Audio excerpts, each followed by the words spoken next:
Thank you. I'd like to call the meeting to order and acknowledge that we are in Treaty 1 territory, the home and traditional lands of the Anishinaabe, Innu, and Dakota peoples, and in the national homeland of the Red River Métis. Our drinking water comes from Shoal Lake 40 First Nation in Treaty 3 territory. My name is Ian Mann, and I will be chairing the panel today. I'm joined via Zoom with Faye Branson and Brent McIntyre. Here in the boardroom is the Assessment Department personnel, Marina Tenuara, and the Administrative personnel, Sally Caulfield. We'll skip the Zoom aspect of this. We will be hearing applications for revision of the assessment role in accordance with the Municipal Assessment Act. The matters for which revision is requested have been described in each application, and we will limit discussion to those matters. The statements that are made at this hearing are sworn testimony, and anyone speaking to the matters must be sworn in. Be advised that comparisons of assessments of properties are not considered evidence of market value by the Board of Revision. The Board of Revision is appointed annually by Council and is independent of it and the City Administration. It makes its decisions on the basis of the evidence provided at this hearing and issues a written order that will be mailed to all parties as soon as possible. Please note that the Board's decisions with respect to an application may be appealed to the Manitoba Municipal Board if the matter pertains to assessed value or classification, or to the Court of King's Bench if the matter pertains to the application of exemptions from taxation. Should you wish to appeal, information on how to do so will be included with the Board's order. With respect to the hearing process, I will confirm the points of appeal with your property to be addressed with each applicant following the swearing in. We will then have the assessor's testimony followed by questions that the applicant may have, and then the applicant's testimony followed by questions. Each side will have an opportunity to summarize if they wish. Once all of the evidence about an application has been brought forward, the applicant may leave. The process will repeat for each item on the list today, and the session will close after all of the applications have been heard. The Board will then deliberate in private and make its decisions. You will receive the Board's decision by registered mail as soon as possible. As information, all public hearings are live streamed, recorded, and will be part of the public record. We will be hearing items 1 and 2 on our docket today. Ms. Caulfield, would you please affirm the assessor and applicant's testimony? Madam Assessor, please stand. State your full name. Marina Gantika Denot. Do you affirm that the evidence you are about to give at this hearing will be the truth, the whole truth, and nothing but the truth? I do. Thank you. Mr. Applicant, please state your full name. Trevor Seth.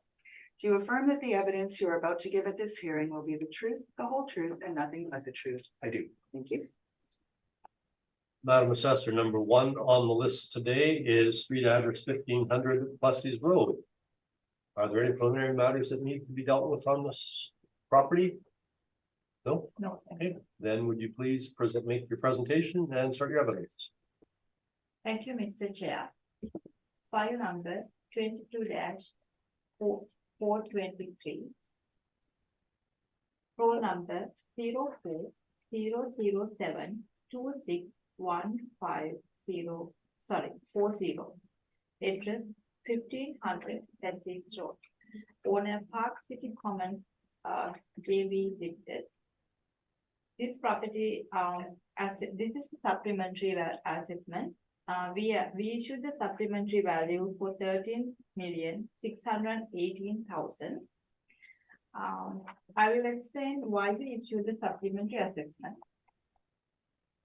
Page number 9, you will see the floor plan and the pictures.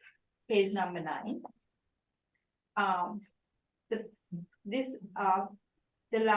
In 2022, 2 buildings were added to the road, which is the standalone restaurant, and the other one is the strip mall. You can see the pictures of the in the other pages, page number 10 and 11.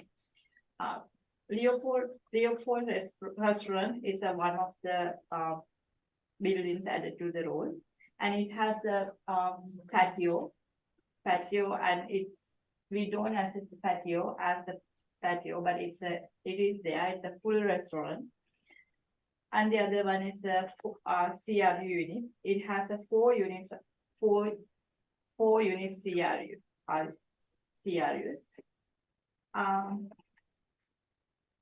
Before these things adding to the road, we last 2023 year, we signed the 15-1 for the the other two other buildings, but not for those ones. After we had those two buildings, we changed the valuation for 9,385,000, which is the 15 value to 13,618,000.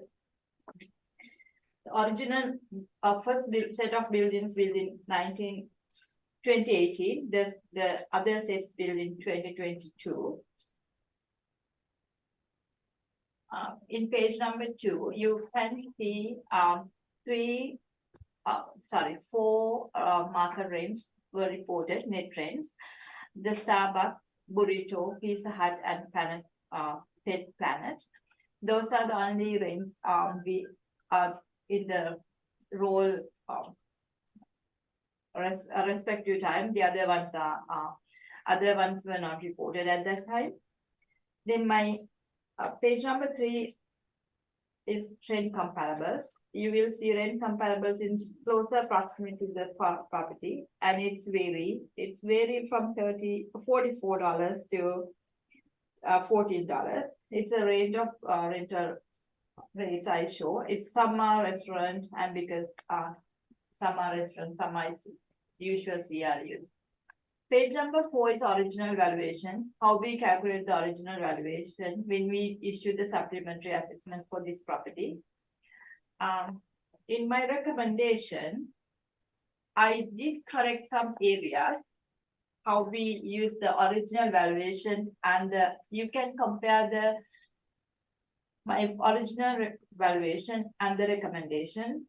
Recommendation, the total leasable area is different, and also individual premises, individual units, leasable area was corrected, and same as we corrected the rental rates. Now the cap rate is stay the same, and all the other parameters, nothing changed to the other parameters, and cap rate is the same. My recommendation to reduce value to 12,820,000. That's my recommendation.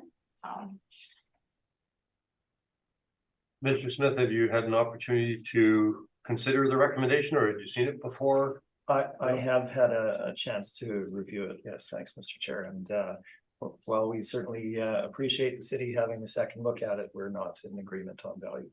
Thank you. Madam Assessor, would you continue, please? Okay, thank you.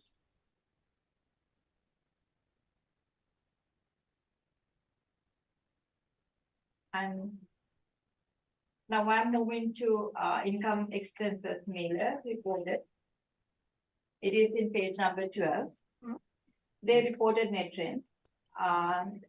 And leasable area is 37,742, which is the before the two buildings added to the property. And also they reported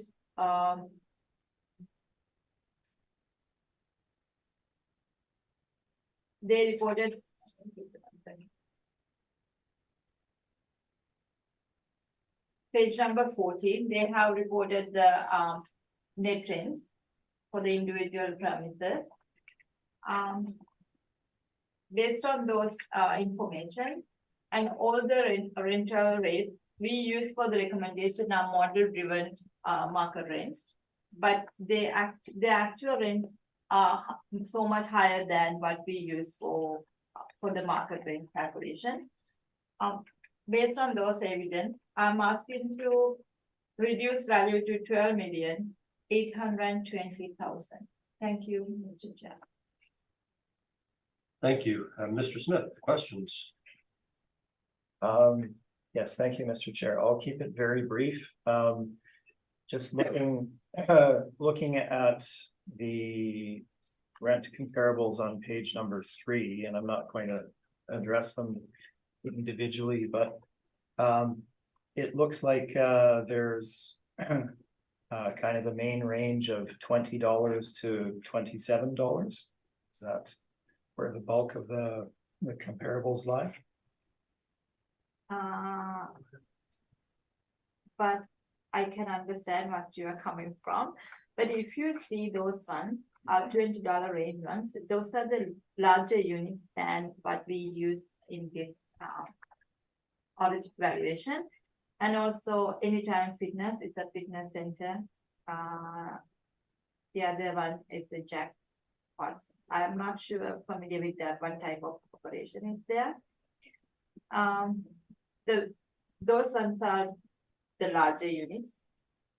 And the respective subject property, mostly it's a fast food restaurant type use. It's not the retail.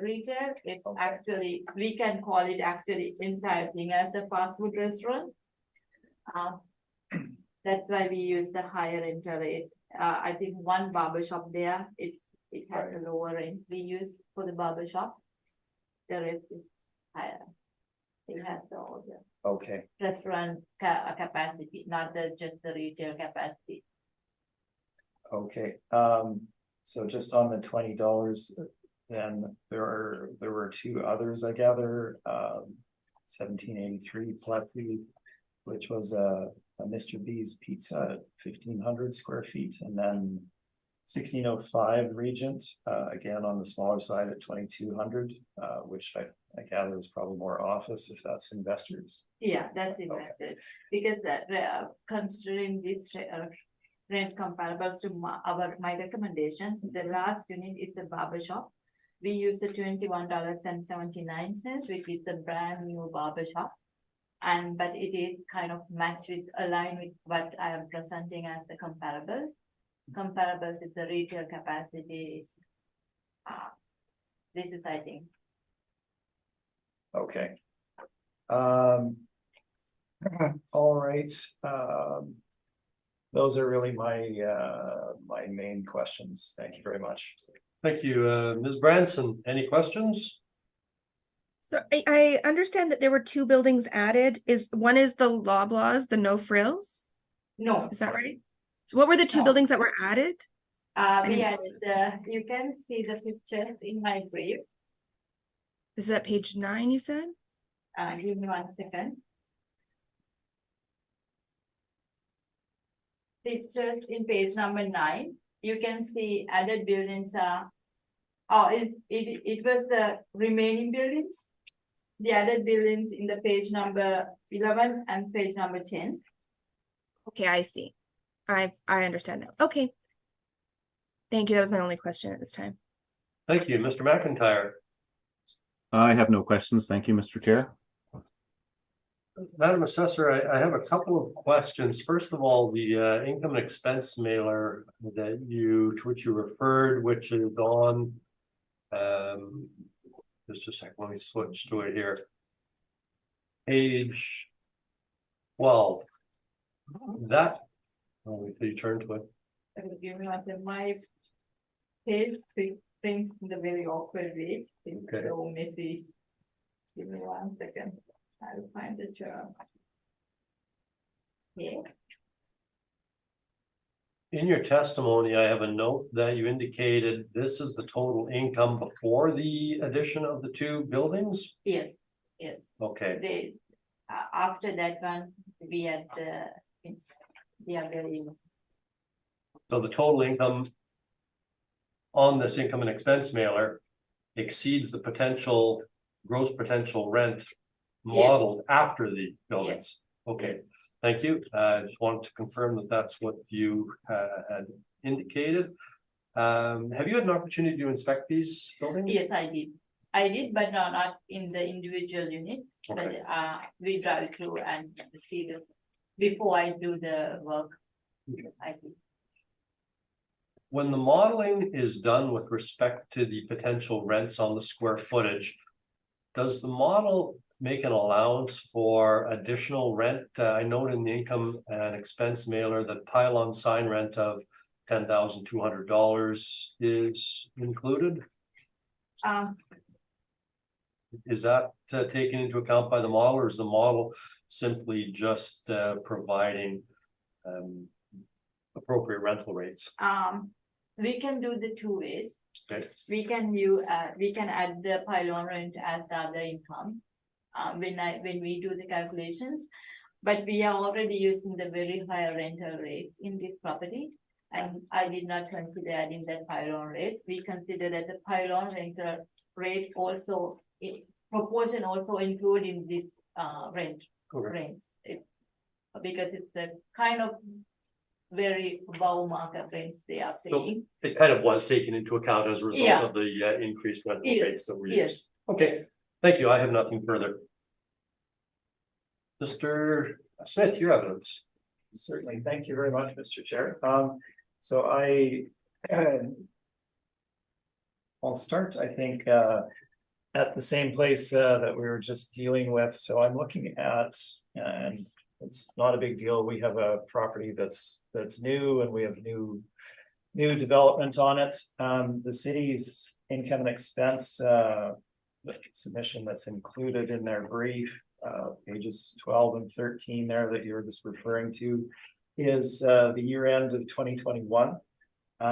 So again, post reference, not a big deal, and I don't care. It presents the rents that are in place there. But just so that's clear.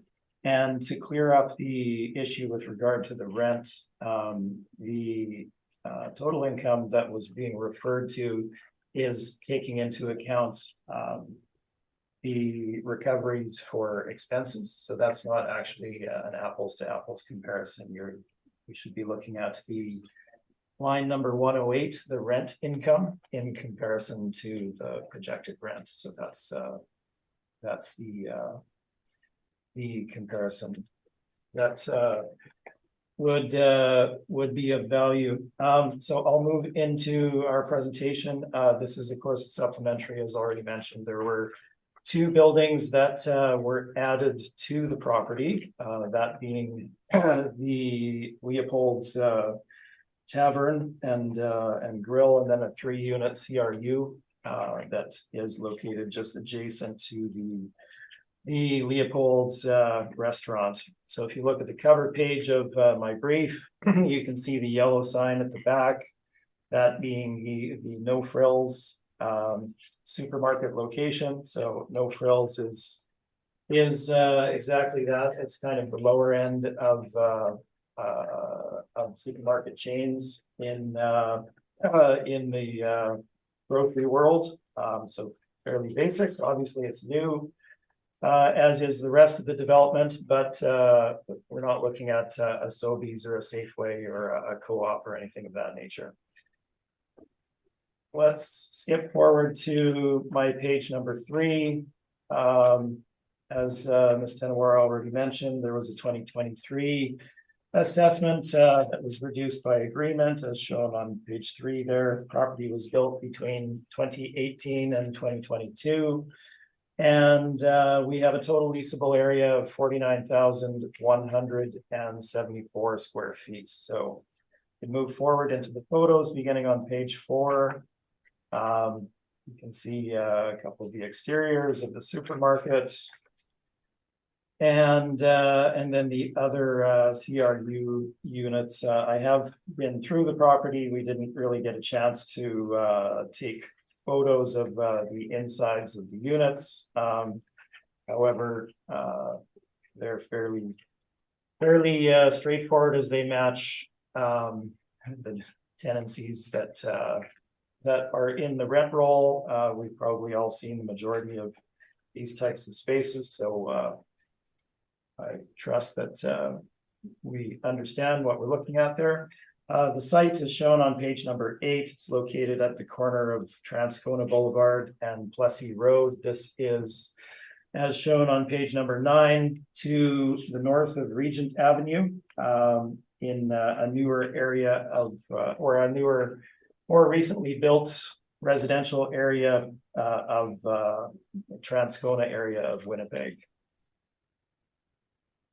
So moving on, let's skip forward to the valuation beginning on page number 12. So this is the rent roll for the subject property as of valuation date. Now, obviously not all of this was constructed as a valuation date. So some of these rents are from a later time frame. However, we are including them and using them in the valuation today as well. So the chart, as you can see there, gives you the actual unit, the area of the unit, the contract rent that the tenant has, and then the actual net rent, what that results in annual income, and who the tenant was. Now, I'll explain the difference between the contract rent and the net rent here. Contract rent obviously is what the tenant is scheduled to pay. What the developer does, this is typical in the marketplace, is they provide the space on a shell basis, and they provide an additional allowance to the tenant for them to utilize in their build out of that space to their specific requirements.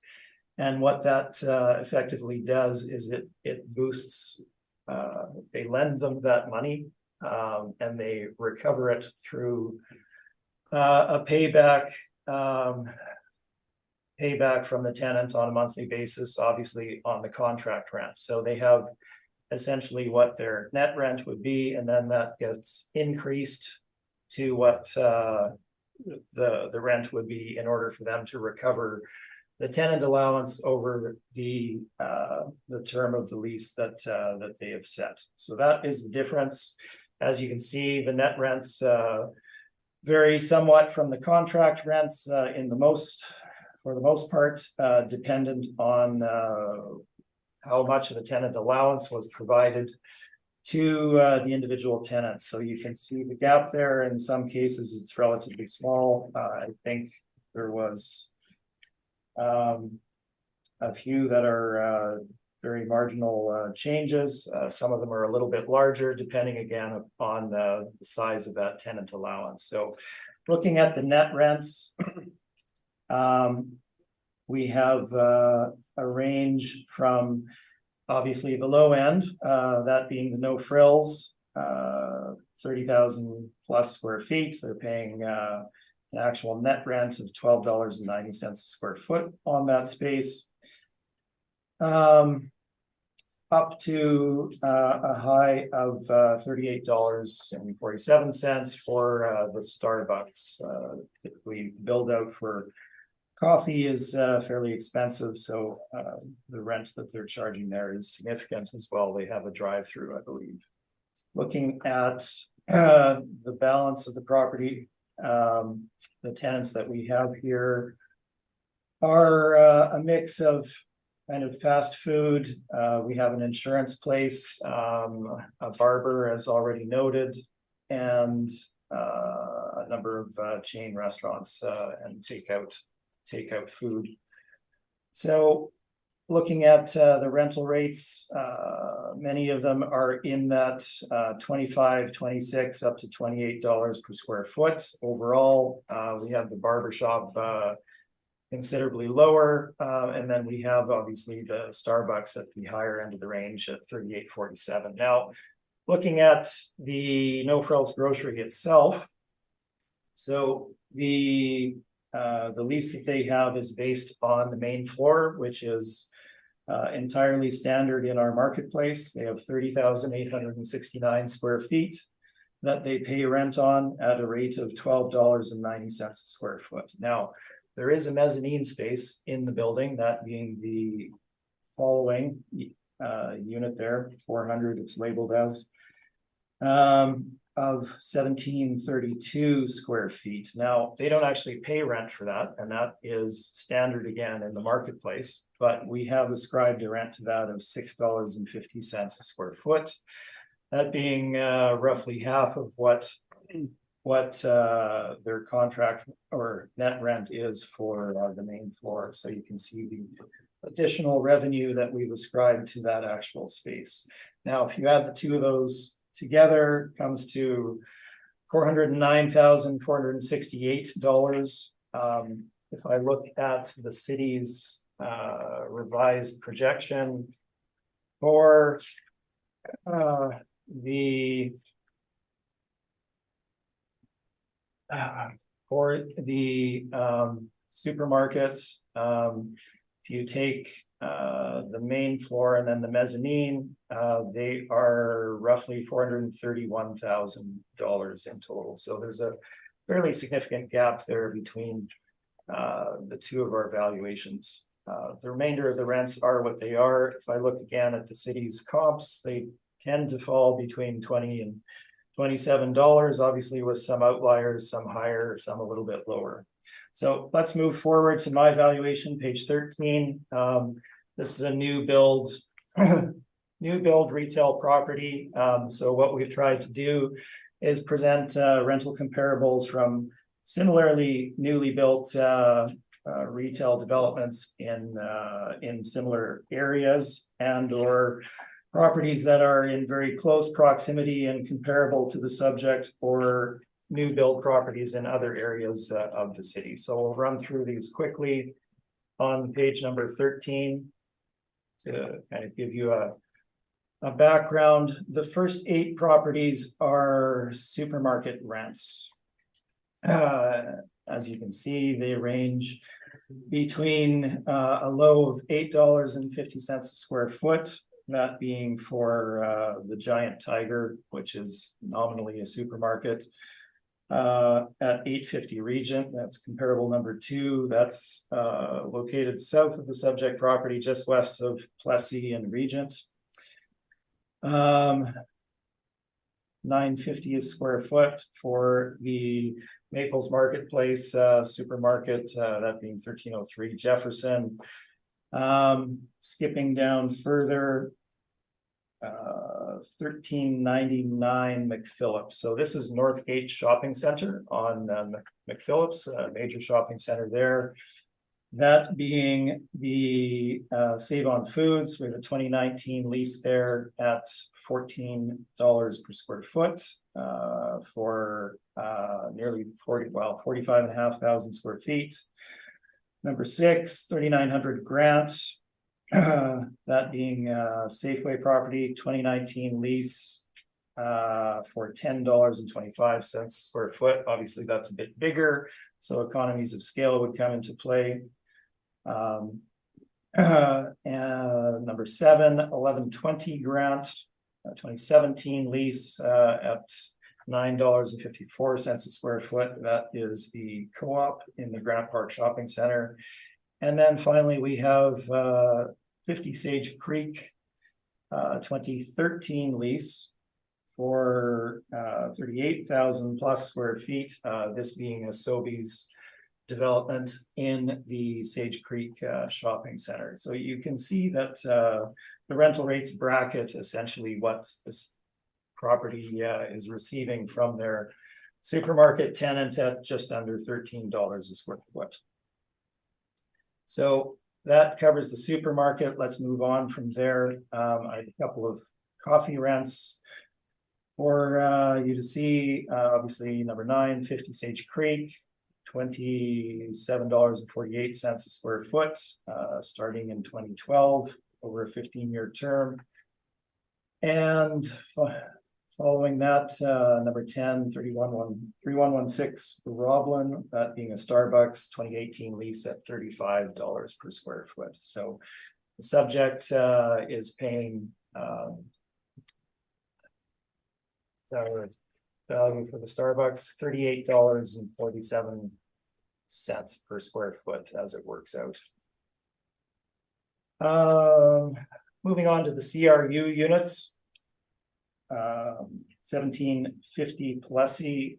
This is another new development located about one block north of the subject property.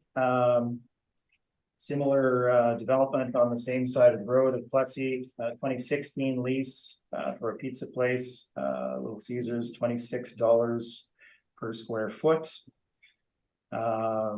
Equally pet value in there for 2016 lease at $26 per square foot. Those are over 10-year terms for relatively standard CRU units in the same location. Following that, 801 Regent, Plessis at Regent is where this is located. We have another takeout pizza place, Little Caesars, 2020 lease, $22 a square foot, 801 Regent, Plessy at Regent. 2020 lease, we just covered that one, sorry.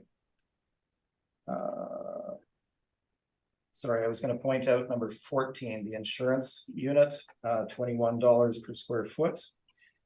In that same 801 Regent, located at the corner of Plessy and Regent, so just south of the subject property, 1575 Regent, considerably higher profile. This is the northeast corner of Regent and Lagimodiere, so right at that power center intersection, essentially, is the northeast corner. And we have a couple of leases there, Dairy Queen at $26 a square foot from 2016, and an Ultra Cuts at a little over $28 per square foot from 2017. Now, moving on, number 18. I don't want to go through each of these individually. Let's save ourselves a bit of time. Kildonan Crossing is the northwest corner of Regent and Lagimodiere, $17 a square foot for a CRU unit there from the 2020 lease. Moving on to page 14, 55 Waterford Green is a new development in the Maples called Waterford Commons, 2019 lease there for $28 a square foot for a retail CRU. Moving south to another new area, that being Bridgewater, numbers 20 and 21, 400 and 340 North Town, $33 a square foot for superior location for two different CRU units there, fast food and a restaurant.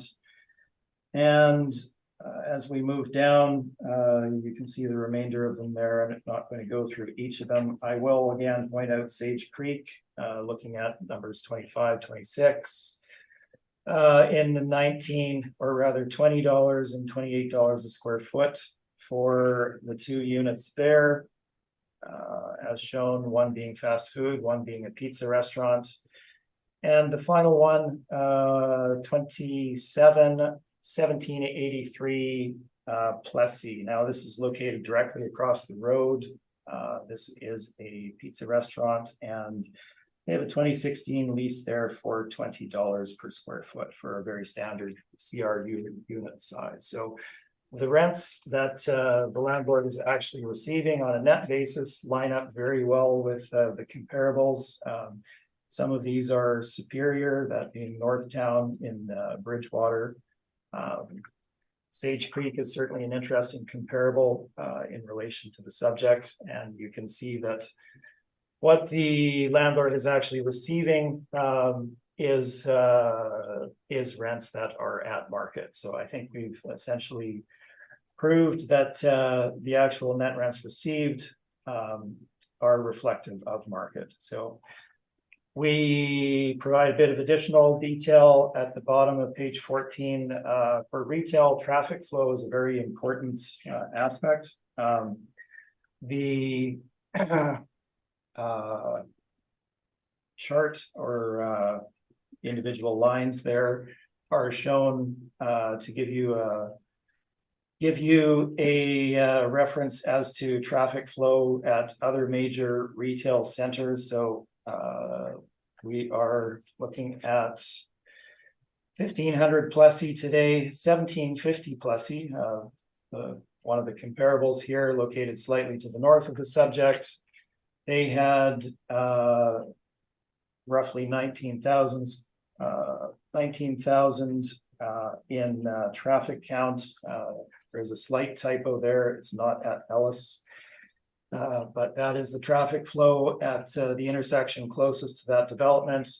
If we move to Regent and Lagimodiere, you're looking at about 45,000 traffic count per day, significantly higher than what we were looking at there. Similarly, 1570 Kenaston, that's Kenaston, and McGilvery, 60,000 traffic count, 2425 Pembina, another major intersection, 38,000 square feet, 1212 St. Mary's, this being Bishop Grandin at St. Mary's, about 32,500 square feet.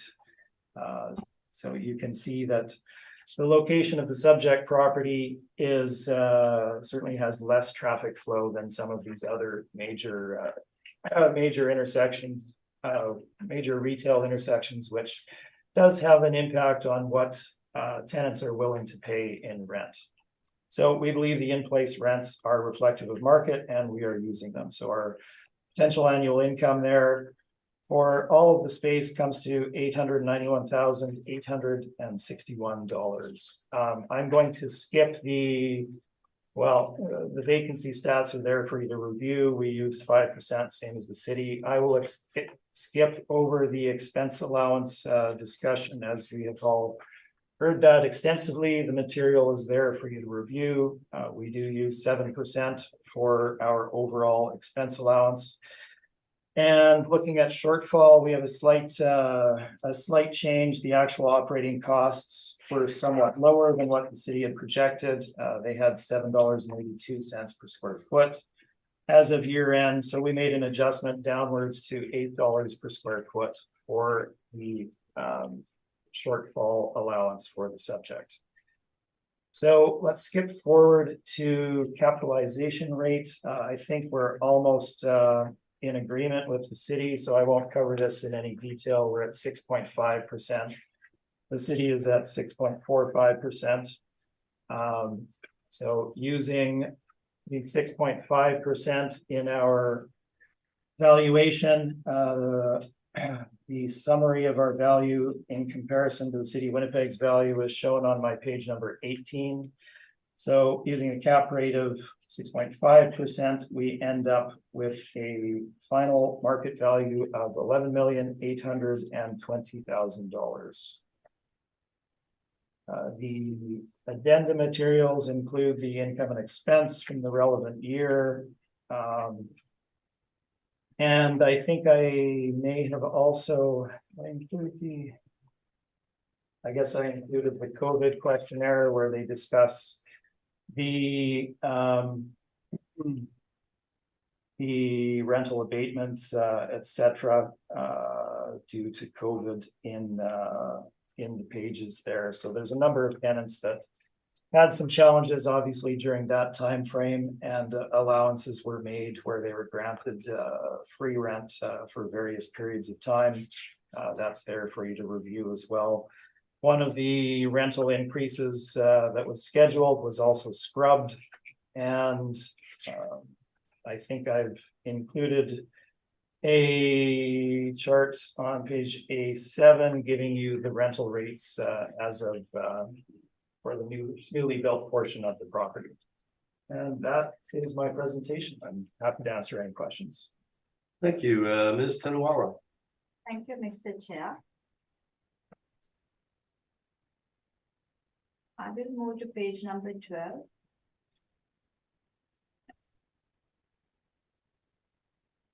Yeah. $18.14 your average rental rates. Is that right? As far as I know, it is, yes. Okay. So you calculated this $8.14 using the tenant inducements and tenant allowances and everything, considering all of those ones. That's how you calculated this number. Yes, it's the actual net that the landlord receives rather than the payback of the allowance that they've provided to the tenant. I hope you are aware we don't use the tenant inducement and allowances to calculate the net rents for us based on all the municipal board decisions and everything we have already. I think you're aware about that. I am aware that that is how the city does it. We're not in agreement with it, as the allowances that are provided to the tenants are simply a loan that's paid directly back to them in the rental rate, which boosts the contract rent. Do you know what's my overall average rent per square feet? No, I'm afraid I don't have that. Okay, $18.73 per square feet. We Okay. are pretty close. You and me are 60 cents difference in the per square foot rate. Right, about $30,000 Yes. in You know. revenue. Yeah. Yes, yes. And because you give the more weight for the no frills. I want to ask, do you aware $13.53 is the rental rates we use for the 15-1 agreement? I haven't changed it at all. I'm afraid I didn't know that. No, that was not, I was not involved with the property at that time. Okay, sure. No, that's fine. I just want to mention. Sure. So, and I'm moving to page number 13 now. When I see the age column for the building age column, Mhm. almost everything is built. The comparable properties were built in long time ago compared to the subject property. I mean, a 1981 property compared to 2022 property, because the no frills, I assume no frills were built in 2018. Those are the early built buildings. Yeah. But most of the comparables were built in long ago. And only the supermarket I can consider, supermarket is a newly renovated for the, say, one food. It's the newly renovated, than the old ones. Do you see, it's even, those are original built in 1975. They pay $14 per square feet. Okay. Can you see that? So The- I understand the point you're making, and I guess if I can respond in a similar fashion, Mr. Chair, just to cover that off. So in retail properties, location is obviously critical. So you do have the situation where you will have property that was built some time ago in an ideal location, such as many of the properties that we have here in our comparable list, such as Grant Park Shopping Center. Obviously, it wasn't built in 2000, but that particular supermarket was redone at that point significantly. It was built well before that. Obviously, Grant Park Shopping Center has had a lot of investment over time and upgrades. The location couldn't be much better. Similarly, Northgate Shopping Center, 1975, very similar. In the northwest of the city, it's the main shopping center, has been entirely redone. So I do take the point that the ages are different, but the investment in them, if you go through those properties, you can see that they are up to date and reflective of today's modern retail environment. Similarly, there are new developments in here as well, relatively new. If we look at the ones at Regent Lagimoji corner, as I was discussing, 1615 Regent, Kildonan Crossing, built in 2000, across the road, same time frame. And then we have Northtown Road development in Bridgewater and the Sage Creek development in 2017. So we've tried to provide as accurate a reflection of the market as we could, I guess. No, thank you for doing that. I can understand. I only mentioned about for the supermarket trend particularly. Okay. Because you put 1750 region and the Northtown property. But if you consider the page number 14, you probably will agree with me. The newer build, the neighborhood shopping center type rental rates for the restaurant are similar what we have used. It's that range of $33. I can see the $33 in Bridgewater Forest. neighborhood shopping center, same as my same as my proposed Boardroom range. It's kind of aligned. I think you will see the kind of similarity in there. I do see that, and I guess, again, just to clarify and speak to that, so we do have Northtown there in Bridgewater. I would consider Northtown to be a superior location to the subject property. And if we look at new builds, so we move down to Sage Creek.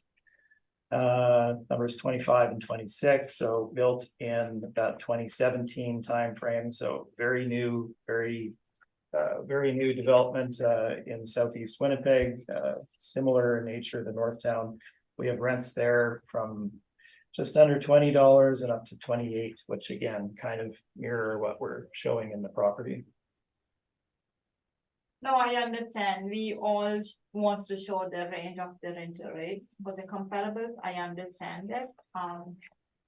And that's all my question, but I want to make a comment, for one thing, because I realized my income expenses mailer is actually post-reference. And I will consider to adopt the, Mr. Smith income expenses mailer. It's totally fine. It's kind of oversight error. When I see this one, when I print it, I print the newer one. Okay. It's, you can see, it's all rental rate, page, it's the rent roll, it's the exact same thing, but the first page is different. It's my apology for doing that kind of error. And it's fine, and I have Those no rents were problem- in place I have as no of the problem reference with it. date, though. Yeah. Is that my understanding? Those rents were in place at the reference date? They were, yes. Okay, as long as we're all in agreement on that, I'm not going to exclude it.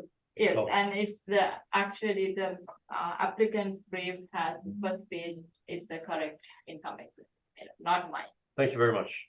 Thank you for including, or thank you for clarifying that. Mr. McIntyre, any questions? Just one or two questions. If I go to your pictures on page 4, would you not agree that this area of Transcona has undergone a significant stage of new development since 2015, the date on your traffic count? Oh, yes, I would agree, and I should have probably addressed that when I talked about the traffic count. It will have increased since that time frame. I didn't have updated information to provide, but it's more the perspective of the larger retail nodes where some of the comparables are from in comparison to this spot. But yes, I certainly take your point. Okay, thank you, Mr. Chairman. That was my only question. Thank you. Ms. Branson, I don't have any questions, thank you. I have a question with respect to your comps on your comps on page 13 and following. Yes. The source of your net rent per square foot. What is the source of that information? Well, we, in the course of doing our regular business, we obviously liaise with market participants, and we gather information as the city does in doing our valuation. So we gather information from various sources, whether it be publicly available information or direct from owners or from property management firms, leasing agents, etc. It's taken directly from participants that were aware of the details of those transactions. But those participants aren't compelled, as they are through the city, with the income expense mailer. This is asking rents or rents No. to which are otherwise. These are not asking rents. These are in-place rents, done deals, completed. This is what the tenants are actually paying. So it's not that we looked at what the asking rent was and made a comparison. These are, again, taken from sources that are directly involved in transactions. So And they are actual. Okay. And you did talk about contract rents versus estimated or net rents for build out costs, and where is that reflected in the, or is that reflected in the net rent per square foot? in your comparables? For the comparables, no, we have not made the adjustments to the comparables, so those would be the contract rents that are in place for those particular tenancies. Okay. Thank you. I don't have anything further. Ms. Tenawara, any need of summary? No, thank you. Mr. Smith? No, thank you. Thank you. Then we will move on. Does anyone need a break before we move on to the last property? Ms. Branson, Mr. McIntyre? Oh, I'm okay. I'm okay. Okay, I just need to grab a cup of water here. okay.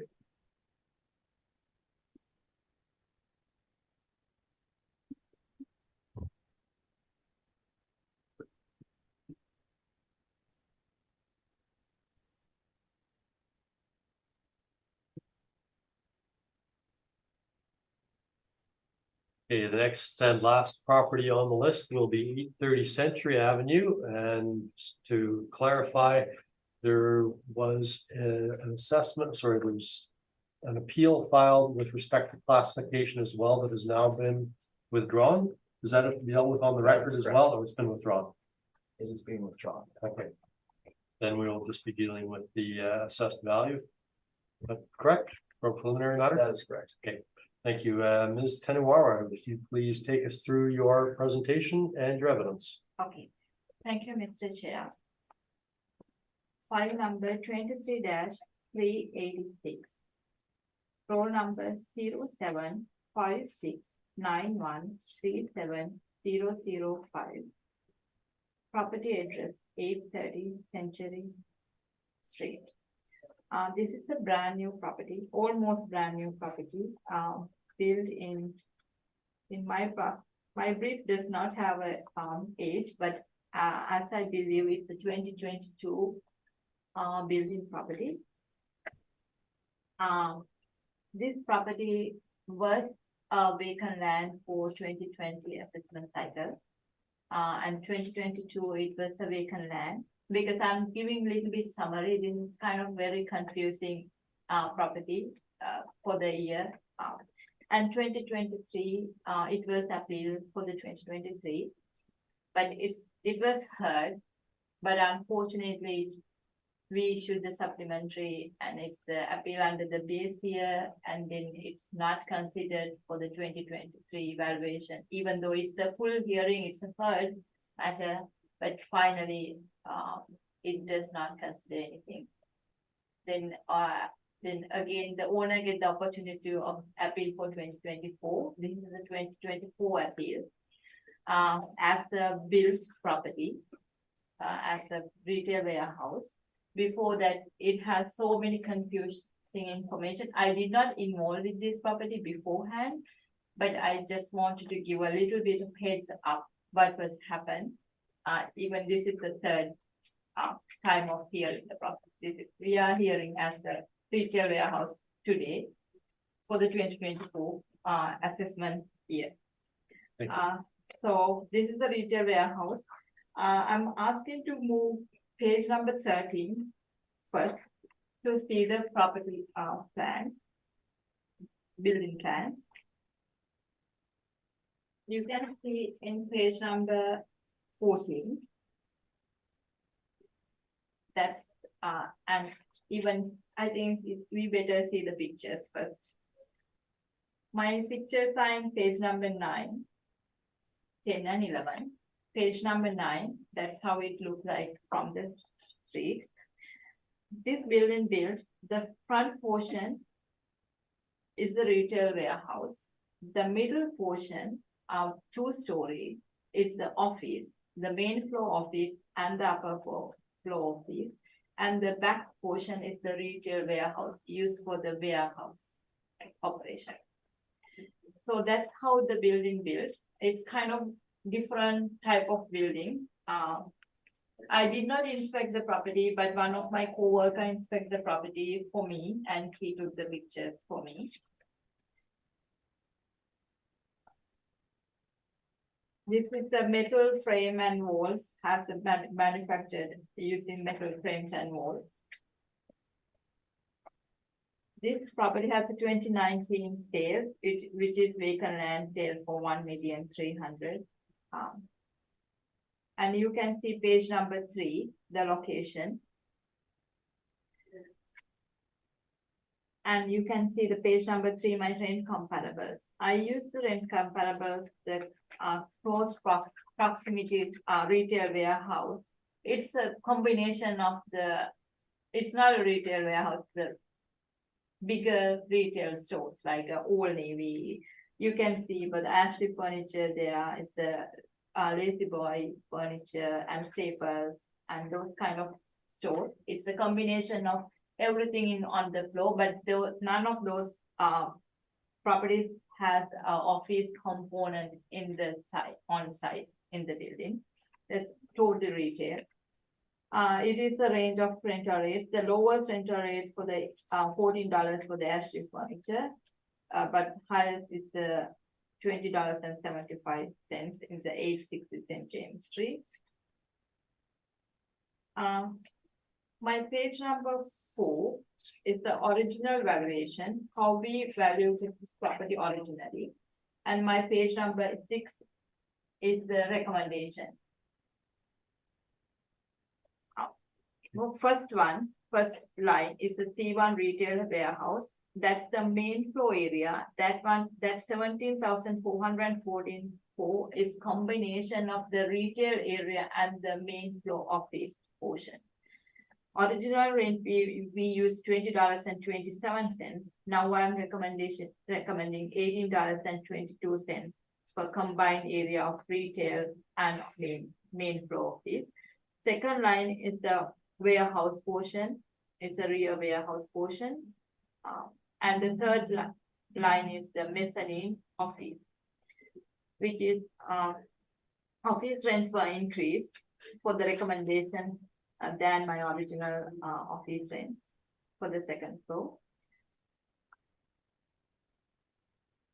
Cap rate was increased to 6.5% because the 6.15 is the cap rate, model driven cap rate, but when we do the 2023, most of the retail warehouse are just retail warehouse. We commonly use 6.5. I use the 6.5 here for the warehouse. That's the main change I made, and the slight change on rental rates. Based on those ones, I'm asking to reduce value to $8,388,000 for this property. Sorry, Mr. Smith, you were aware of that recommendation, or have you had a chance to review it? Yes, and again, similar to the last property, I appreciate the city having a second look at it, but we're not in agreement on the value. Thank you, Madam Assessor. Would you continue, please? Yeah, I think pretty much that's all I need to say.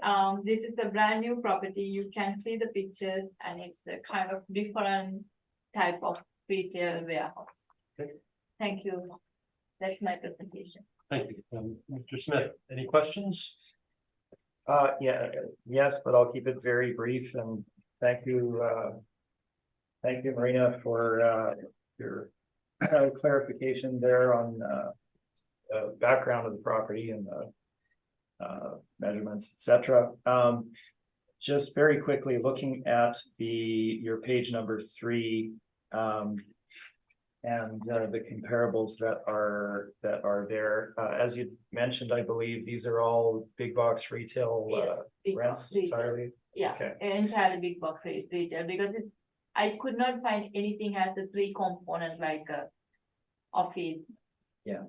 And except IKEA. It's certainly a challenge. Yeah, I have the same challenge with this one. So looking at the locations of them here, 830 St. James, 880, 1000, 860, those are all located immediately adjacent to Polo Park Shopping Center on St. James Street, I believe, correct? Yeah. From Hockey Life, Best Buy, Old Navy. I think those if I clarify this way, they are not getting so much influence from Polo Park, but they have the influence from the big box retail strip as the Allaway properties. It's the entire Right, thing. okay. Those are, I think, all of my, I'll just, I guess, clarify again. So for the retail portion of your valuation, the city has taken into account the front retail area, as well as the main floor of the office component in the Yes. size for the retail. 17,445 is if I see the easiest way to see the floor plan, we include the retail portion and the office portion, Okay, the main floor. and if I look at if I look at your page 13, which has kind of the plan, well, 13, 14, etc. But Yeah. on 13, the actual breakout for the property is shown in a little chart on the top corner there called gross building area, right? Yeah, Okay, and if we look at the breakouts there, they have two office components. Then the retail showroom shown separately at 10,768, I believe it is. So there's a gulf between what they consider the retail versus how it's valued. Is that fair to say? yes, they define different way. I think when we put the building, we define main floor, mezzanine, and the warehouse. Okay, Then the other people define the retail, office, and warehouse. It's a two different definitions, but I think altogether our numbers are very, very much similar. but the breakout in terms of the retail area retail versus office would be considerably different though, right? Oh, yes. Yes. Okay, that's fine. I'll address that in my presentation. Thank you very much. Ms. Branson, any questions? So just to follow up on that line of questions, Madam Assessor, there aren't any comparables for the office space, it's just retail space? Just retail space. We cannot find the same building has the office component and the retail component together in any of the comparables. Okay, thank you. And sorry, I got the first part of the change to your assessed value, 8,800,000. Can you help me out on the rest here? What was the final value you've ascribed to this property? Okay, 8,388,000. Okay, thank you very much. It's Those in are my the only page questions. number 6. Calculation you will see in the page number 6. Oh, I'm sorry, I thought you changed it. No, I did not change it. Oh, excuse me, I see it now. I misunderstood. I thought you were changing the value between No. your presentation today and the brief, but now I understand. Thank you for clarifying. That's my only question. Thank you. Thank you, Mr. McIntyre. Any questions? I just have one question, Marina. On page 12, it looks like the date of this project started at 2020 August. Is there a permit on file for this property? You mean the permit? Yeah. Yeah, there is a permit, but I only print the site plan. It's But 20, yeah, if it was post-reference, then you don't need to answer my question, but okay, it was taken out before the reference date?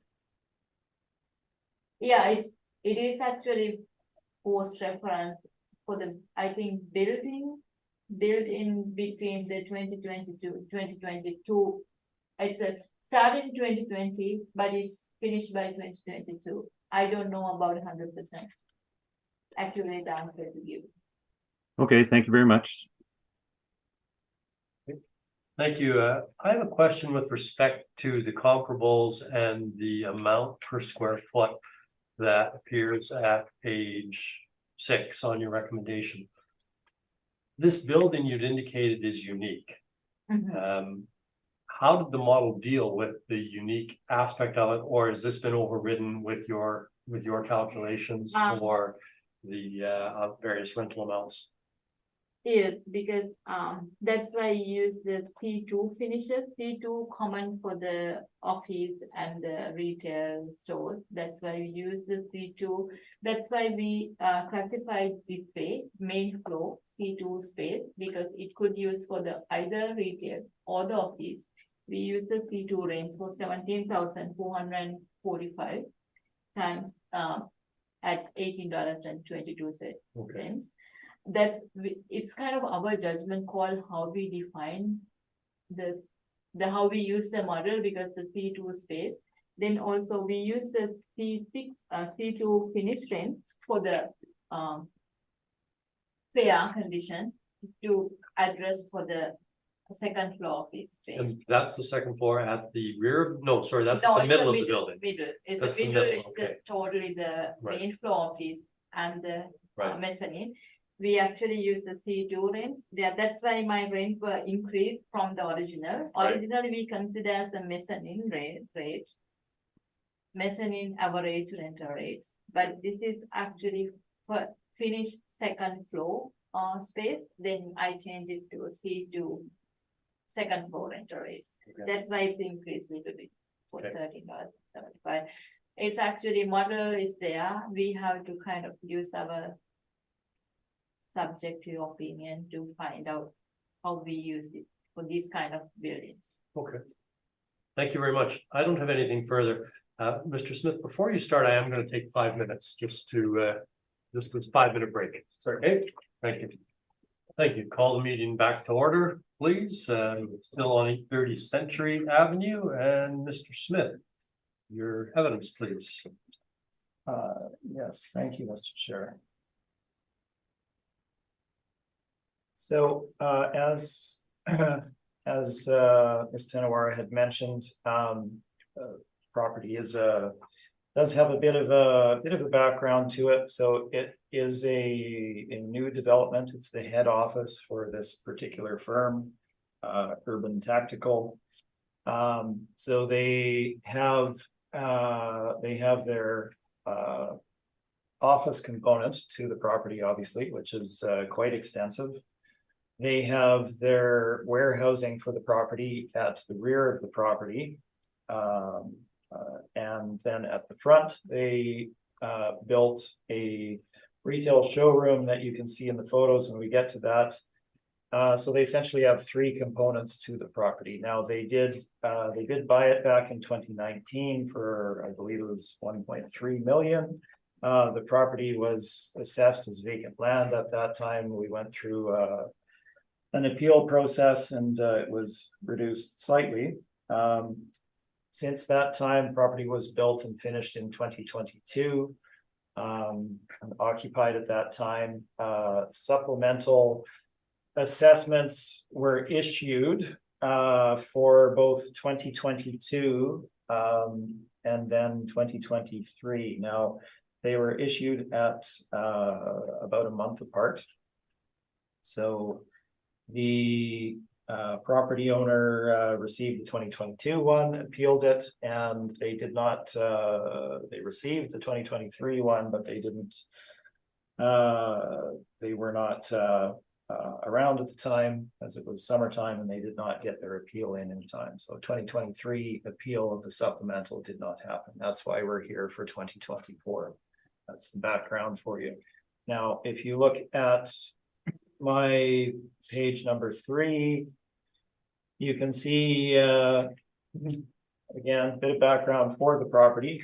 I will point out to start with, and it is relevant, as it is this particular property, and it was the supplemental that we dealt with in the exact same way. So the 2022 SUP was appealed and was reduced, as shown on my page 3 there, from $8,765,000 to $5,610,000. Now, this was based entirely on our valuation of property. This is included in the addenda of our materials beginning on page A2. You can see that on page A3, it confirms that it was based on the applicant's evidence, and then you have our evidence on A4 and A5, so you can see how that was done. cap rate of 7.25% was used at that time. Now, that's the background. We valued the property in the exact same way for this assessment with updated materials for the relevant valuation date, because 2022 would be based on a valuation date of April 1, 2018, whereas 2023-24 is April 1, 2021. So we've updated our valuation based on the current market data. Now, subject is a bit of a different animal. Obviously, it is, it's not a retail warehouse. It is a mix of three components, and they are essentially separate components as well. So the best methodology for valuing this would be to look at what the market supports for rental rates for those particular elements of the property, and then what an overall capitalization rate that would be appropriate would be based on the different market segments. Now, I believe we're in agreement on cap rate, so I'm not going to cover that. We're both at 6.5% for the subject, so I will leave that alone. But what we've done in the valuation is look at the retail warehouse portion of the property, the office portion, and then the industrial warehouse portion at the back of the property. So that's how the valuation has been done. There is a main gap here in how the property was valued between the city's model for the property and how the property is actually developed and should be valued. So what I'll do at this time, and I'll point you towards the city's brief at this point, if we could, as I did not have this information available to provide, but if you look at the city's brief, page number 13, wait for you to get there.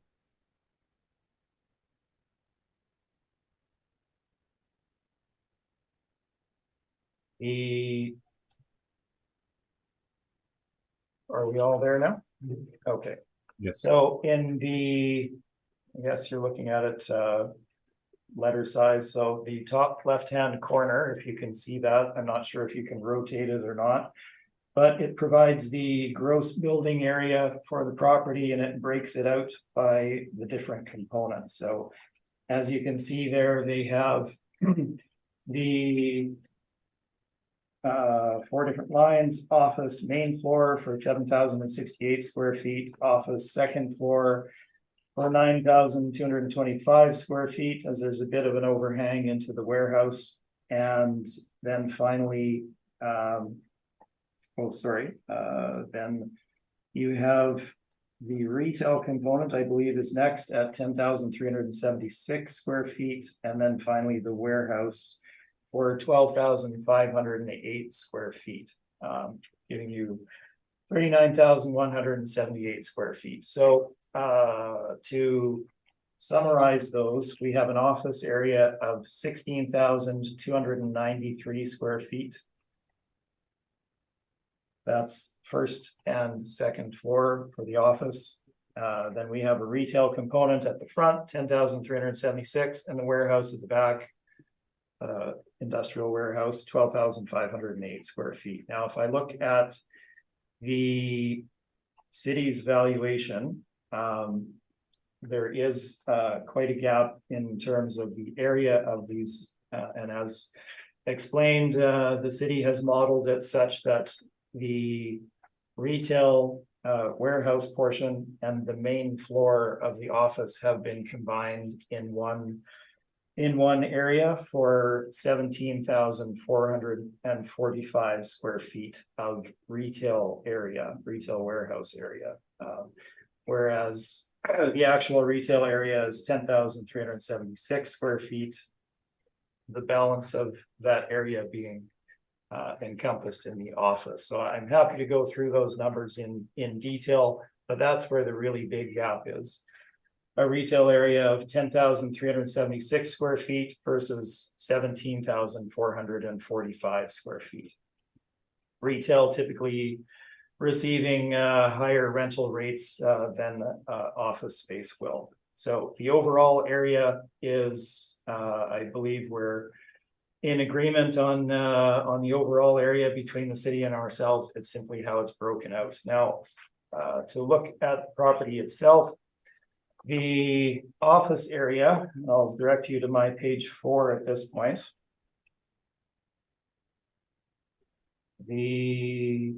So top picture is a picture of the frontage. That's the retail component at the front. Now, the bottom picture on page 4 gives you a picture of the south side of the development. If you look in the middle of the building there, that's where the entrance for the office is. So it's not actually one entrance for the building, come in and you go through all the components. The office area is quite separate from the retail component of the building. And you can see that from the inside as well.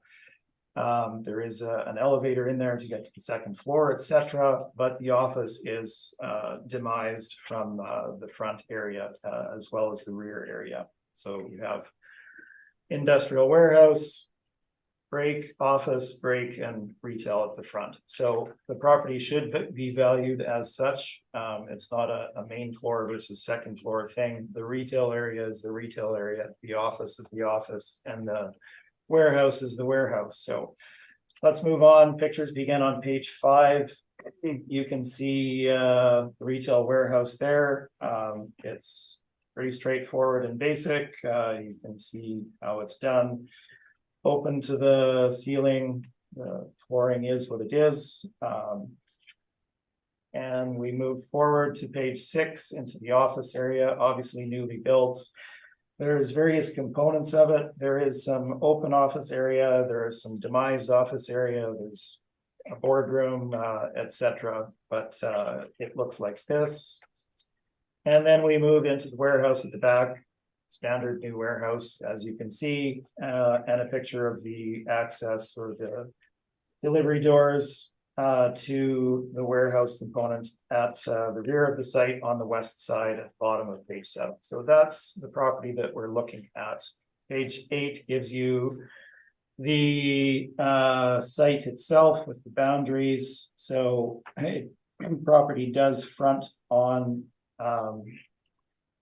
Century, but the access to the warehouse is from the rear off of Bradford Street. And moving forward, page number 9, property location, and this is critical in this valuation with regard to the retail. 830 Century is located where it's shown there, so that is to the north of the Wellington and Century intersection. If you, I'm not sure that my aerial necessarily shows this, but that you look at Century Street in that location, it's not a big box retail location. This is a head office that's been developed here. They've put retail warehouse on the front.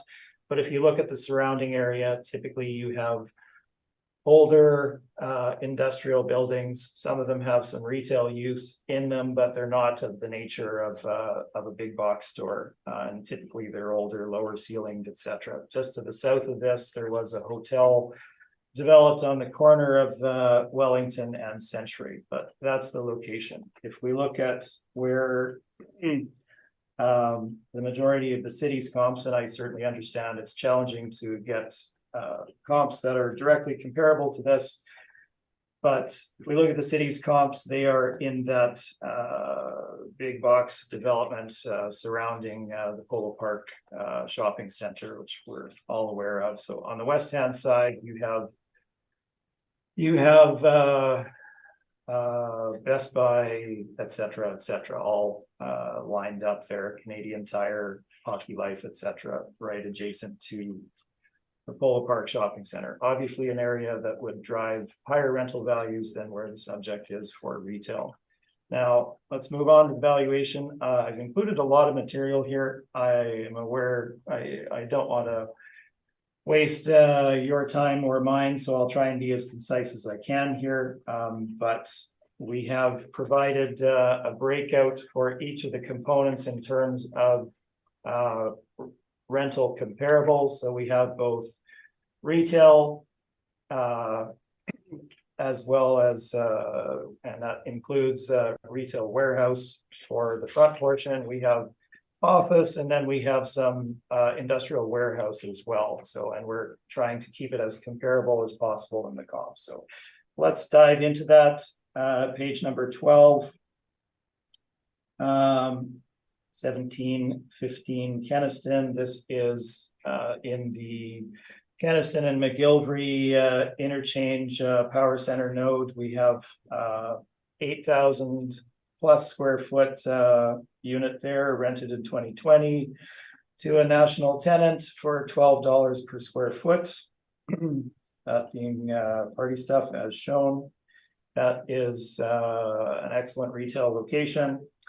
1399 McPhillips, which we already dealt with in the property before this, being the main shopping center on McPhillips Street.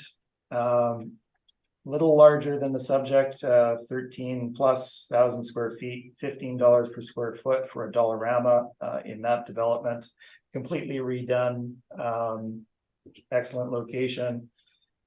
So those kind of bracket the subject property retail area and size, which was around 10,000. It's actually 10,376 square feet.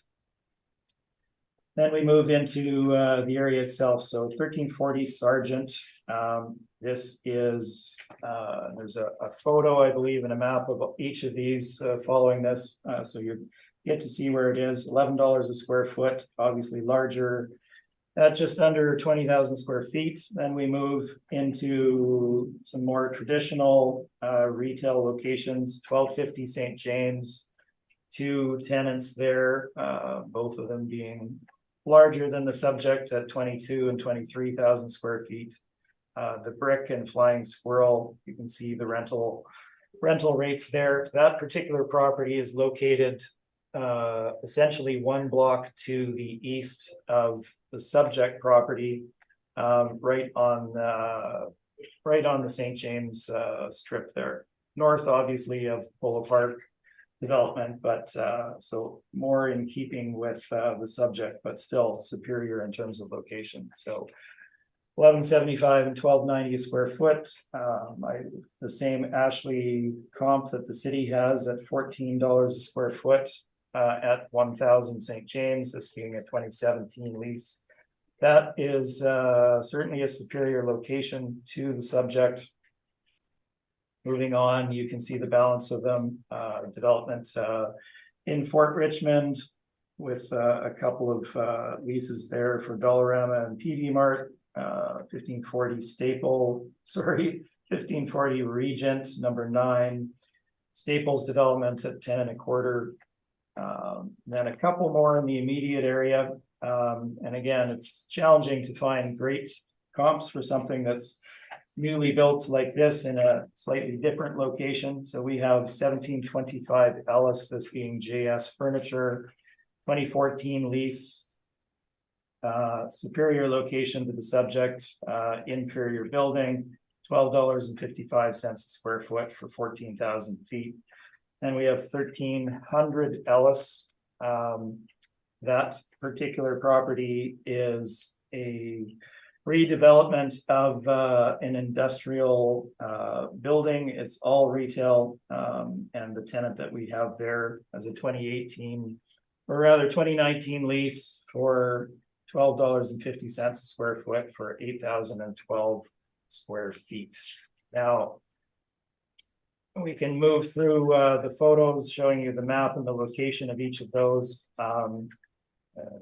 I would suggest that the ones that we've provided are more in keeping with a location such as the subject. It's not it's not at center ice around Polo Park for the most part for these comps. Some of the ones that are in that 14,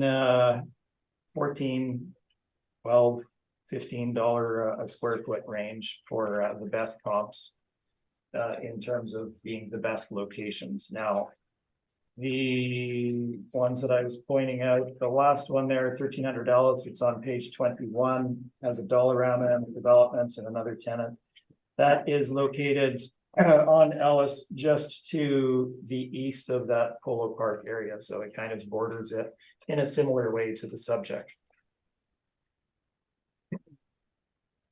And our rents there for similar sized properties are in that $12.50 a square foot range now.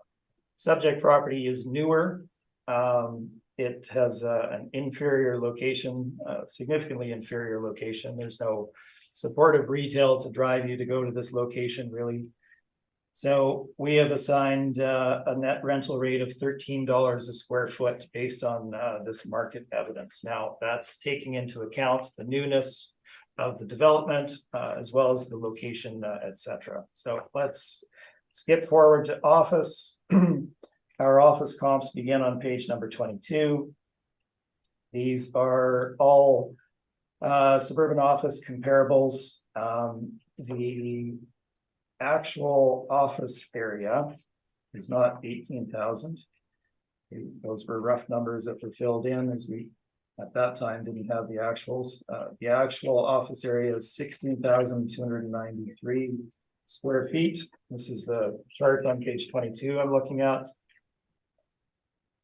So our comparables are generally well located on main thoroughfares with quality tenants. So we have properties on Waverly, Portage Avenue, Wellington, Ellis, Cabanche, etc. So our general rental rate range is from a low of $10.65 a square foot up to a high of $15.50 a square foot, with the balance of the property and the majority of them falling in that $12.50 to $13.50, $14 a square foot range. So the photos of these follow.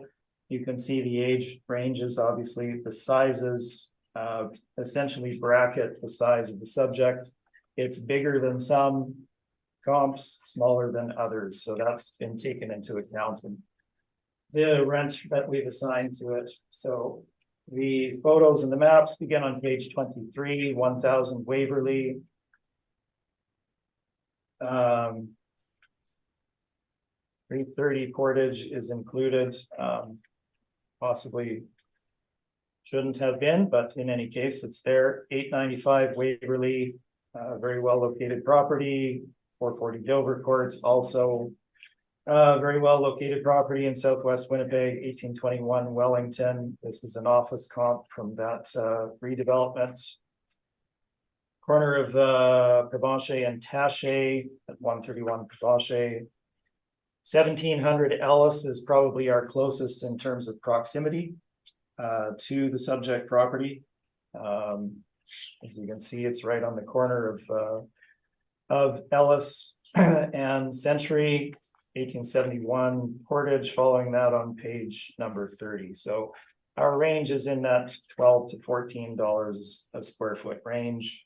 We also provide you backup with regard to office market studies from the main brokerages. We have Cushman Wakefield indicating Class C suburban rates at $13.08 a square foot on average. And Capital Commercial indicating they don't classify things quite the same. They have suburban office rents at $14.47 a square foot. Now, those would be for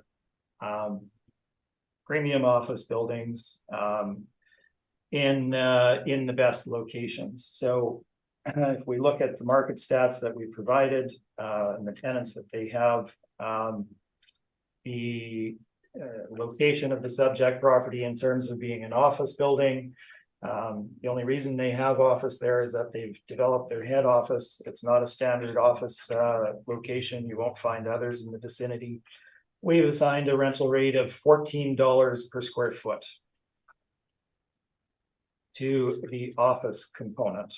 So we can move on to page 32 and the warehouse. If you look at The comparables here, what we've tried to do is provide comparables as similar to the subject as we can.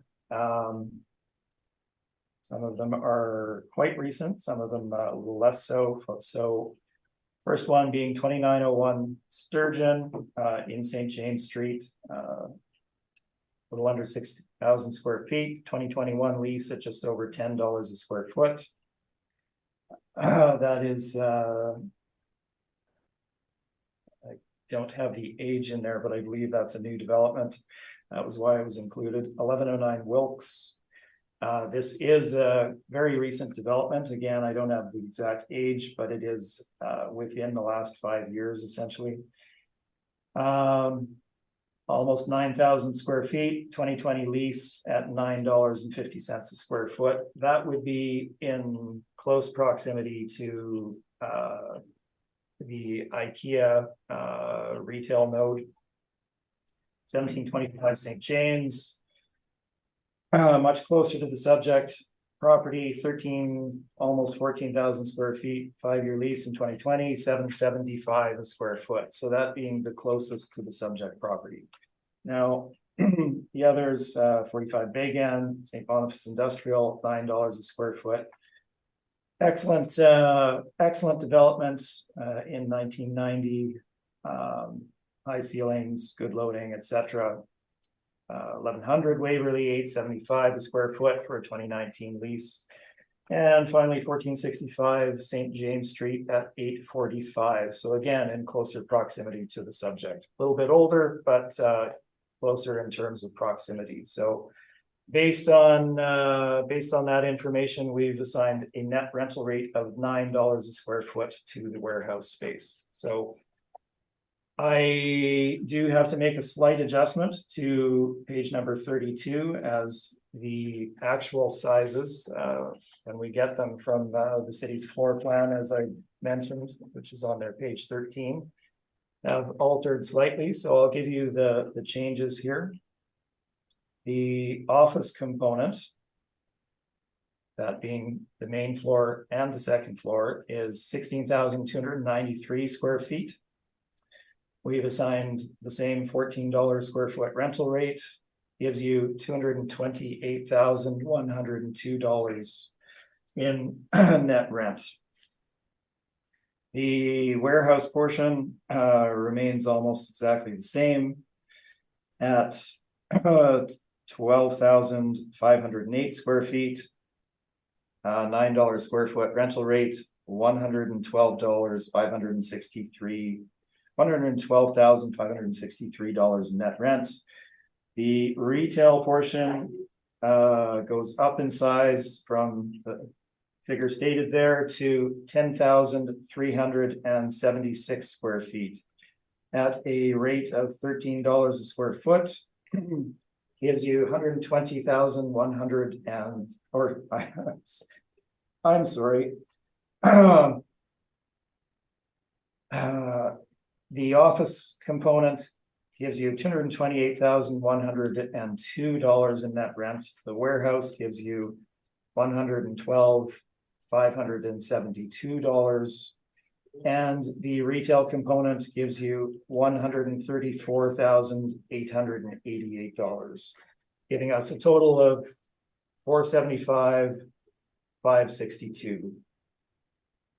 So there is a slight adjustment there based on the actuals as built, which we did not have previously. So and I'm conscious of our time here, so I just want to check the city's revision and see if we're in agreement on the balance of things, which I believe we are.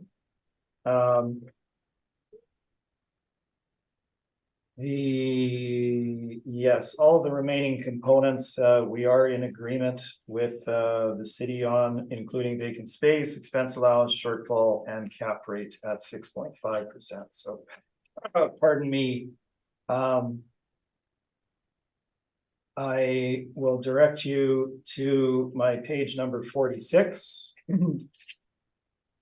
We do have obviously a slight change based on those changes in area.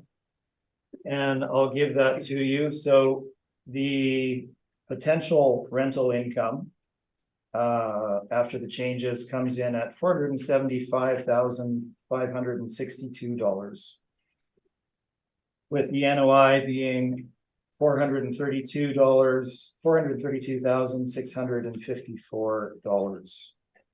Capitalized at 6.5 gives us $6,656,000 in total. So again, the size differences between the city's classification of merging the main floor office with the retail has created a significant discrepancy, and the rental rates that we've assigned are supported by the market and are essentially what one would be able to achieve in that location for this particular property. Again, the 2022 appeal information is there for you in the addenda, and I will leave it at that, and I'm open for questions. Thank you. Yes, Madam Assessor, questions? Thank you, Mr. Chair. I will focus on comparables because it's a totally, we are very subjective on the how we define the spaces. I'm leaving it to the board to decide what's the way to do it, but I'm totally focusing on comparables. On your page number 12, you use the retail comparables. Those are your retail comparables. That's right. I'm asking 1715 Keniston, which is party stuff. How do you think about this is the best comparable to the subject? Why you select this one? So and it's always challenging to pick the best comps, but the reason for choosing these, and we go through the same exercise all the time, is we're looking at rents that are recent, rents that are of a similar size, similar utility. Now, that particular comp, being in the development that it is, would be, in my mind, superior to the subject property in terms of location, at being in the Keniston McGillivray Power Center node, subject being where it is, but it is of a similar size. That development, while not new, is certainly a good development, so that would be superior. So part of the exercise is framing the subject. They won't all be comparables won't all be exactly the same as the subject, but if you can frame it properly, then you can get a sense of where it should fall in the market. Okay, what's the ceiling height for the party stuff, and what's the ceiling height for the I do not have that information. Okay. But it's. Okay. Do you ever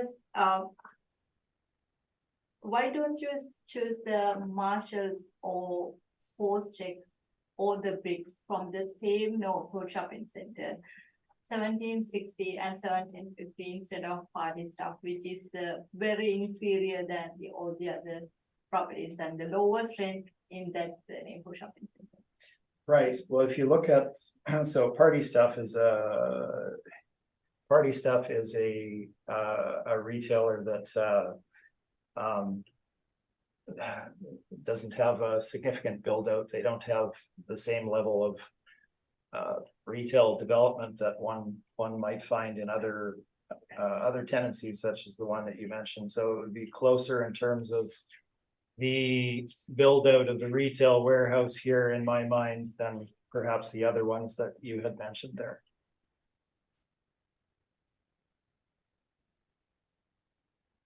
And the size, again, the size is quite similar at 8354 square feet versus 10,376 square feet.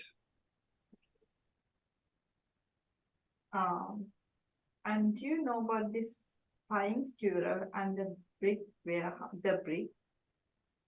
The brick is the retail where it's not the showroom, it's just a storage retail warehouse. Brick.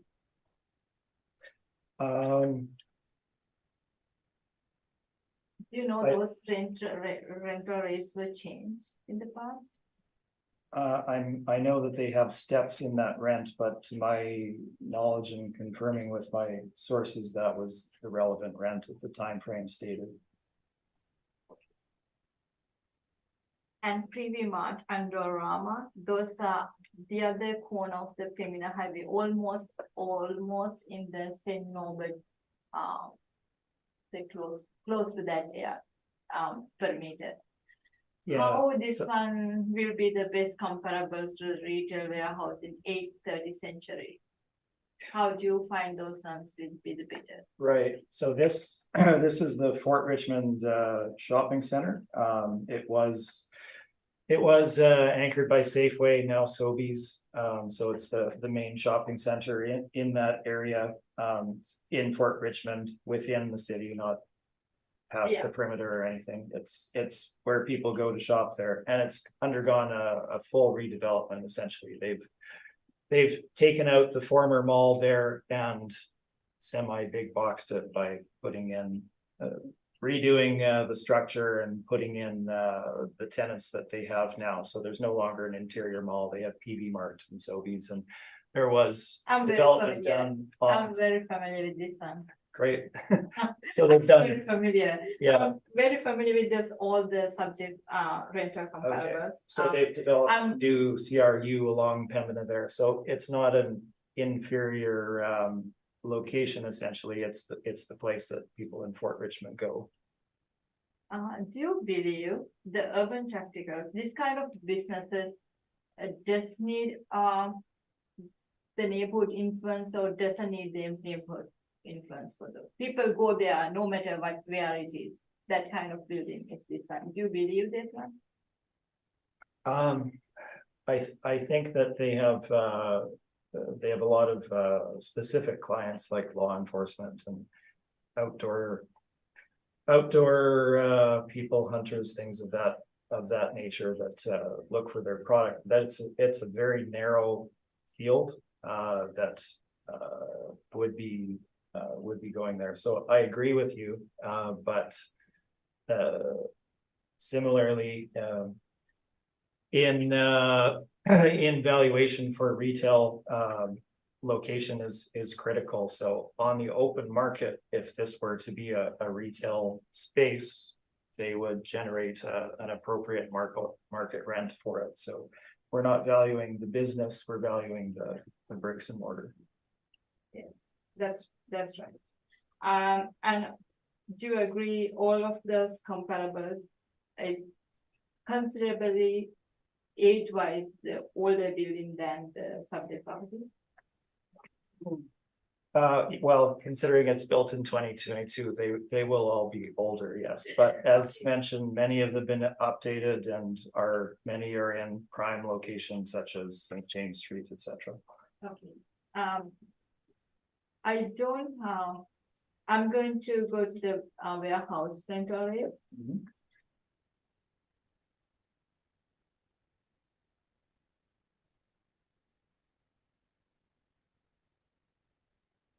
Which one you think the best comparable to the subject?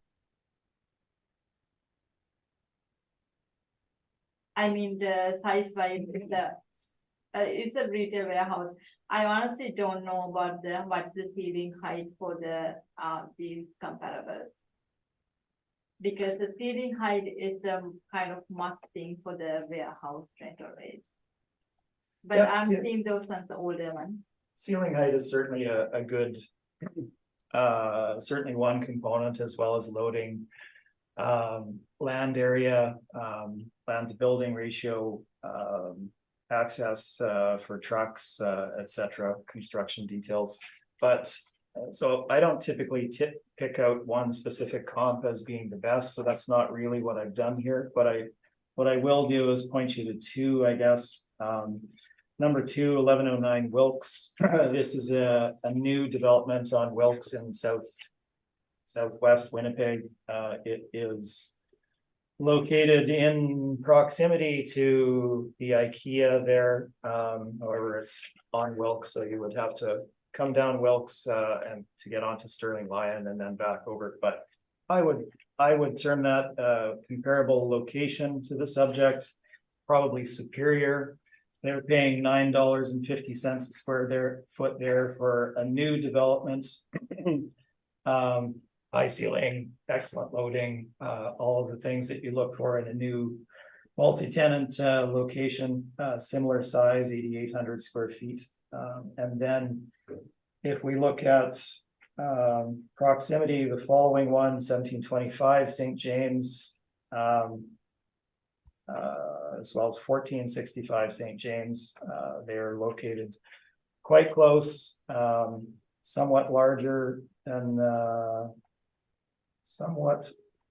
actually quite close in terms of size. Warehouse being 12,508 square feet.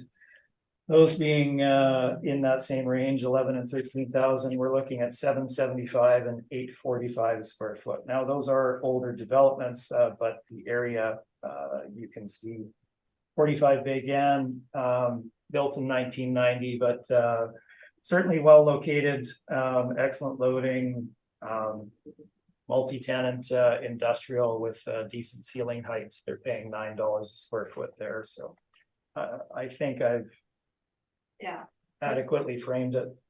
Yeah, the office component, office comparables. Because our subject property has the main floor office and the second floor office space. Yes. Do you think it's the same rental rate is the fare for the main floor and the second floor? So in certainly in some of the comparables, and I'm not going to point to specific ones, but we have properties there that are equally well located, have elevators, have tenancies that are not on the main floor, etc. So our rental rate for the office at $14 per square foot is mirrored by well-located office space in equal or superior suburban office locations in the comps that we have. Sorry, just trying to find that page. Page 22. Yeah, page 22. Yeah, page 22.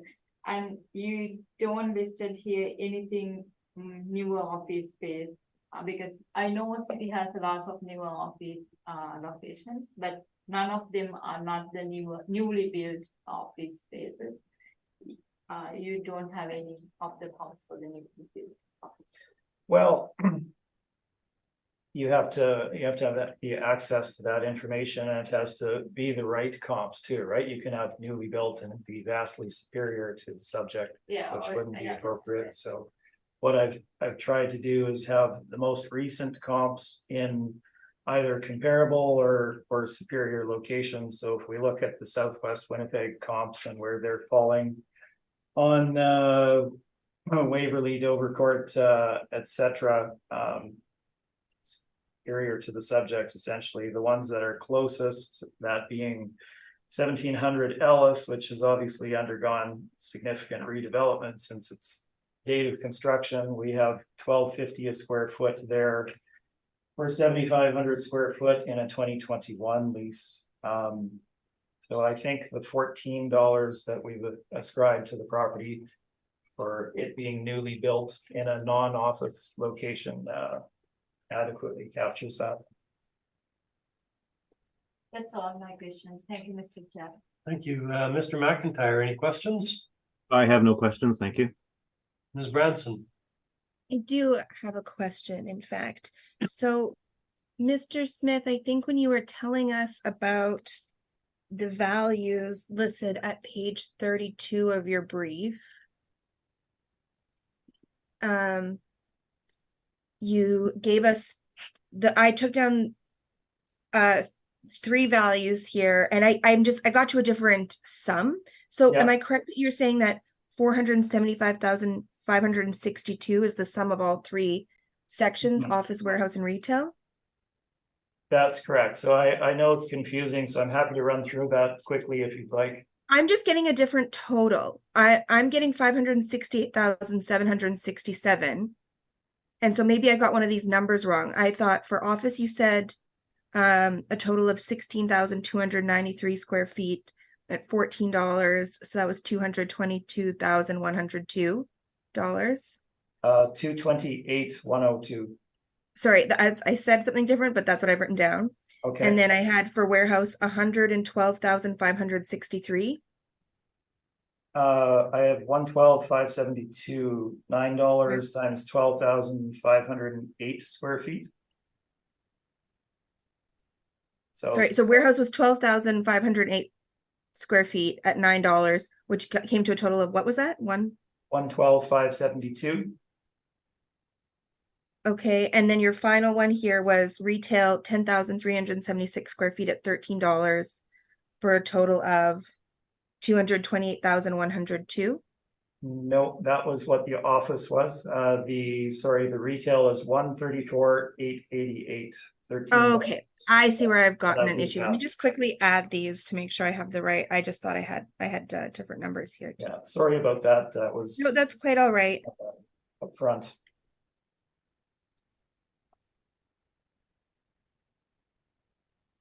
Okay, that's making sense now. That was my only question. Thank you for Okay. clarifying. Thank you.